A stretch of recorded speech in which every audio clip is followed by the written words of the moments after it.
Respetados oyentes, mi nombre es Alejandro Garzón y hoy estaremos en Levítico el capítulo 26. Continuamos con nuestros devocionales de Capilla Fidelidad. Padre, te rogamos que hables a nuestros corazones, nos des entendimiento, nos permitas atesorar tu palabra, Señor, y entender que todo lo que viene de ti es bueno, Señor, y el propósito es bendecirnos, Señor, amarnos, Señor. Permítenos atesorar tu palabra y obedecerla. En el nombre de Jesús, amén. En la vida siempre estamos tomando decisiones y aquí el pueblo de Israel, Dios le mostraba esta decisión. En el capítulo 1 al 13 veremos la obediencia, versículos 14 al 44 la desobediencia y del 45 al 46 el carácter de Dios. Empieza el verso 1 hablándole al pueblo.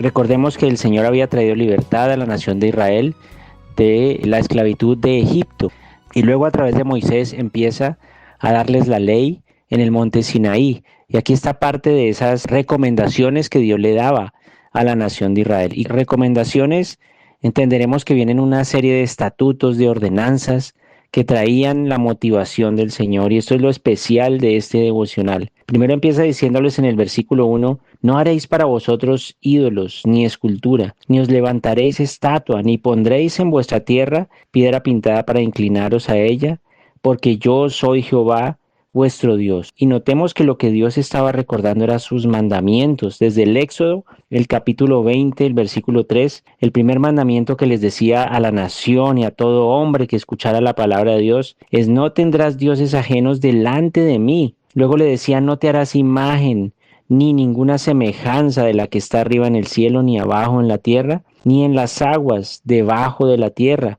Allí en el Éxodo 20 irá el segundo mandamiento. Más adelante, en la nueva generación, en Deuteronomio 7, vuelve y le reitera estos mandamientos a esta nueva generación. Y en Levítico 26, el verso 2, les dice también: guardad mis días de reposo y tened en reverencia mi santuario, yo Jehová. Nuevamente, el Éxodo 20 también nos hablaba, el versículo 7 nos recordaba de este tercer mandamiento: no tomarás el nombre de Jehová tu Dios en vano, porque no dará por inocente Jehová al que tomare su nombre en vano. Y el versículo 8 de Éxodo 20, acuérdate del día de reposo para santificarlo. Y notemos que estos dos mandamientos están resumidos aquí en esta ordenanza. Les decía al pueblo que guardaran el día de reposo, pero que tuvieran reverencia en su santuario y de su santuario. La pregunta para nosotros sería ¿qué opino yo de la iglesia del Señor Jesucristo? ¿Qué tanto amor, qué tanto respeto,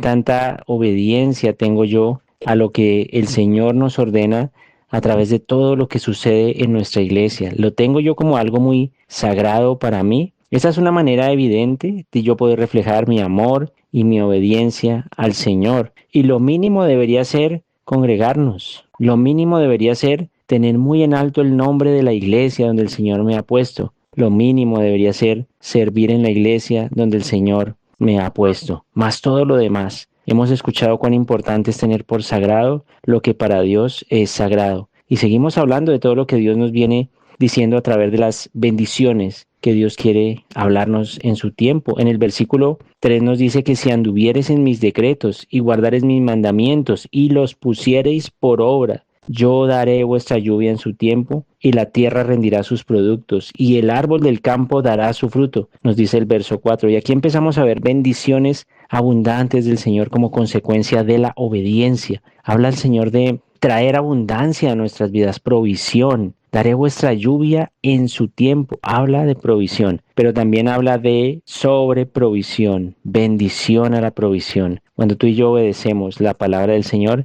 eso es lo que viene como consecuencia, provisión. Pero también el Señor nos sigue hablando de muchas más bendiciones. Nos sigue diciendo en el verso 6, y yo daré paz. En el verso 5, vuestra trilla alcanzará a la vendimia, y la vendimia alcanzará a la sementera, y comeréis vuestro pan hasta saciarnos, y habitaréis seguros en vuestra tierra. Habla de seguridad, pero habla también de abundancia y sobreabundancia una vez más, porque tendremos el producto necesario y más que el producto necesario, y esto también alcanza toda nuestra vida espiritual, no solamente nuestra vida material, sino también nuestra vida espiritual. También nos habla de esa protección del Señor. Miremos allí lo que nos dice al final del verso 5: y habitaréis seguros en vuestra tierra. Nos habla de esa seguridad.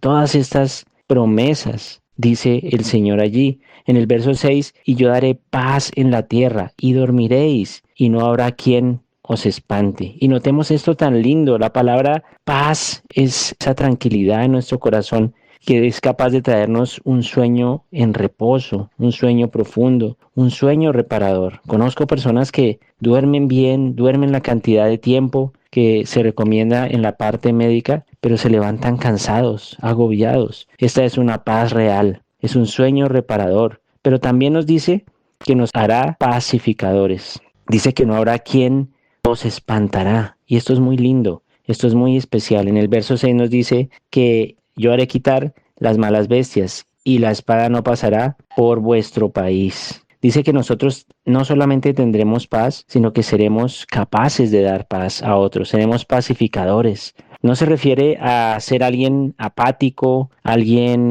indolente, alguien que no le importa el dolor ajeno. Eso no es paz. Es el que ha recibido la paz de Cristo, el que disfruta de la paz del Señor y sabe dar de esa paz a otros que necesitan la paz del Señor. Pero también nos dice que el Señor será nuestro pastor. Dice que hará quitar las malas bestias y que la espada no pasará por nosotros. Y eso hace un pastor, nos protege del peligro, pone su vida adelante para que a nosotros no nos pase nada. Qué especial, las bendiciones de la obediencia. Habla de que sobre nosotros operará la verdadera justicia. Del verso 7 al 9 dice que perseguiréis a vuestros enemigos y caerán a espada delante de vosotros. 5 de vosotros perseguirán a 100, y 100 de vosotros perseguiréis a 10,000, y vuestros enemigos caerán a filo de espada delante de vosotros. Habla de esa paz, de esa justicia verdadera. Nuestro mundo no sabe de juicio, de justo juicio. No sabe de esto. Vemos jueces que se entregan a determinadas situaciones, jueces que no lo hacen como dicta la palabra porque su corazón no es capaz de hacerlo, pero con el Señor tenemos garantía de esa justicia verdadera. El Señor estará ejercitando ese juicio para traer un verdadero veredicto que bendiga nuestras vidas y que saque a la luz la inocencia de aquel que ha decidido obedecerle al Señor Jesucristo, pero también castigar a aquellos que han querido desobedecer al Señor. En el verso 10, una vez más nos habla de abundancia y sobreabundancia. Comeréis lo añejo de mucho tiempo y pondréis fuera de lo añejo para guardar lo nuevo. Habrá abundancia, y no solamente física, sino espiritual. De los versos 11 al 12 habla de, para mí, la mayor bendición que puede tener cualquier ser humano, y es plenitud en el Señor. En el verso 11 nos dice, y es algo que quiero que subrayes en tu Biblia: y pondré mi morada en medio de vosotros, y mi alma no os abominará. Lo más lindo que puede tener un ser humano en su vida es la presencia de Jesucristo en ella, con esa persona. Porque donde esté el Señor, allí hay lo mejor, hay paz, hay seguridad, hay un deseo de ir a casa a tener ese encuentro con el Señor, estar en cualquier lado con Él. Y Él lo dice allí: y pondré mi morada en medio de vosotros, y mi alma no os abominará. El propósito del Señor del tabernáculo era habitar en medio de su pueblo, pero el pueblo no lo permitía, porque un Dios santo no puede habitar en medio de la maldad, en medio de alguien que decide por el pecado y no por Él, no por un Dios santo. Pero si tú decides en obediencia, Él podrá poner su morada en medio de nosotros. Y mira lo que dice el verso 12: y andaré entre vosotros, y yo seré vuestro Dios, y vosotros me seréis por pueblo. Y esto no solamente nos da identidad, sino que nos da una relación real, genuina, permanente y continua con el Señor. Para mí esta es la bendición más especial de la obediencia: tener a Dios con nosotros, cerquita de nosotros, lo más cercano posible a nosotros. Pero también nos da honra, aunque Él la merece toda. Nos trae honra por andar con el honorable Señor, trae honra para nosotros. Yo, Jehová vuestro Dios, que os saqué de la tierra de Egipto, para que no fueseis sus siervos, y rompí las coyundas de vuestro yugo, y os he hecho andar con el rostro erguido. El Señor dará honra, honor. Qué hermosa la obediencia. Pero miren este contraste de lo que es la desobediencia desde el verso 14. Miren cómo se puede presentar. En la parte A dice, no oír, pero si no me oyeres. Y esta es la historia de la nación de Israel. Recibieron los estatutos, pero no los oían. ¿Cuántas personas tienen las Biblias en sus casas, pero no las abren? Las ponen por adorno en las puertas de sus casas. Acuden a un denominado número de instituciones, de religiones, de trayectorias, de tradiciones, pero no escudriñan la palabra. Eso es no oír la palabra y es desobediencia. La segunda es no accionar la palabra. En la parte B del verso 14, ni hicieres. Hay muchos que oyen, pero no ejecutan la palabra. También es desobediencia. Y hay otra que está en el versículo 15. Dice, no hicieres todos estos mis mandamientos, y si desdeñareis mis decretos, y vuestra alma menospreciare mis estatutos, no ejecutando todos mis mandamientos e invalidando mi pacto. Y note esa palabra todos. Hay personas que fingen que están siendo obedientes. Son oidores, pero no hacedores. Hipocresía, amigo y hermano. ¿Y cuáles son las excusas? Vivir solo una parte de la palabra, no todos los estatutos. Eso es desdeñar, eso es menospreciar, eso es no ejercitar todos los mandamientos. Y es muy fácil ser hipócrita, pero obedecer al Señor es lo que vale la pena. Tendremos a Dios con nosotros. Para Dios no existen las aguas tibias. Para Dios no existe el que oiga y no pueda, sino el que oye y no quiere.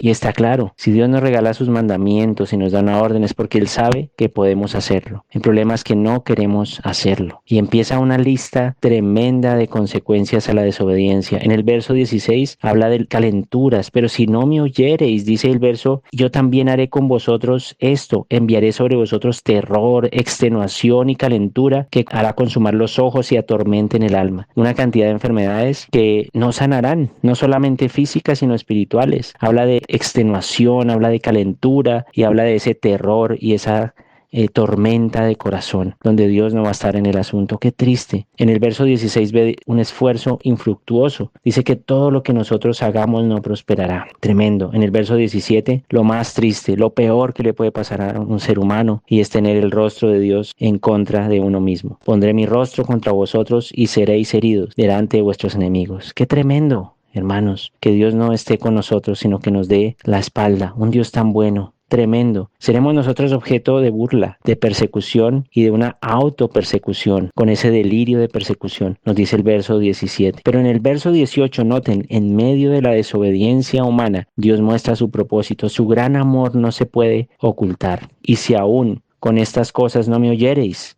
yo volveré a castigaros 7 veces más por vuestros pecados. Note el Señor, y si aún no me oyereis, ¿qué quiere el Señor? Que lo oigamos. Entonces, si no lo hacemos, Él sigue ejecutando estas cosas 7 veces más. El número 7 habla de su perfección. Dios es perfecto. Y lo que Él dice se cumple. De nosotros depende. Recordemos el título del devocional, Decisiones. También nos dice que habrá desesperanza. El verso 19 lo compara con un cielo de hierro, con una tierra de bronce. Nuestra vida será un desierto, sequedad. Verso 20. Habrán plagas 7 veces más de lo habitual. Verso 21. Habrá daño a nuestras generaciones, nuestros hijos. El número de nuestra familia disminuirá. Y lo vemos con estas ideologías de personas jóvenes que sin haber tenido hijos, sin estar en el contexto del matrimonio, ya se están haciendo vasectomías, ya se están haciendo la ligadura de trompas, deciden no tener hijos simplemente por una ideología y entran en este juicio por la desobediencia a la palabra del Señor. El verso 24 nos habla que serán heridos por el pecado 7 veces más. El verso 25 dice que tendrán enemigos poderosos. El verso 26 que habrá escasez, un hambre insaciable. Y el verso 28 empieza a hablar ya de Dios mismo siendo enemigo del hombre desobediente. El que ha tomado la decisión con clara conciencia de ser desobediente a Dios, Dios le será por enemigo. Verso 28 dice que Dios traerá su ira hasta 7 veces más delante de él. Qué tremendo es tener a Dios por enemigo. Si tú tienes por enemigo al diablo, no te preocupes, tienes a Dios. Pero si tú tienes por enemigo a Dios, tremendo, no tienes nada que hacer más que volver al Señor en arrepentimiento. Verso 29 dice, ahí pone un ejemplo tremendo, que hasta comería comeríamos la carne de nuestros hijos e hijas, que hasta nuestro cuerpo será exhibido con deshonra, nuestra vida será desierta e insegura, verso 31, verso 32, que seremos enemigos conocidos por nuestra maldad ante el mundo, Dios era nuestro enemigo, 33, 34, el mundo se gozará por nuestra exterminación. Qué terrible, amigo y hermano, pero el Señor es hermoso, Dios está ahí. En el verso 35, seremos desagradables, viviremos como cobardes. Si hemos logrado sobrevivir a todo esto, seremos vistos como cobardes, autolesivos, nos veremos como indefensos. 37, del 38 al 39, viviremos con culpa. Del verso 40, tendremos una autocompasión exagerada. Verso 41, simplemente tendremos remordimiento. Verso 45, aquí el Señor habla de una manera espectacular. En el verso 45, entonces yo me acordaré de mi pacto con Jacob, desde el verso 42, y asimismo de mi pacto con Isaac, y también de mi pacto con Abraham me acordé, y haré memoria de la tierra. Y en el verso 45, antes me acordaré de ellos por el pacto antiguo, cuando los saqué de la tierra de Egipto a los ojos de las naciones, para ser su Dios, yo Jehová. Mis hermanos, apreciado oyente, si tú estás en una condición de desobediencia, llámese como se llame, hay un Dios hermoso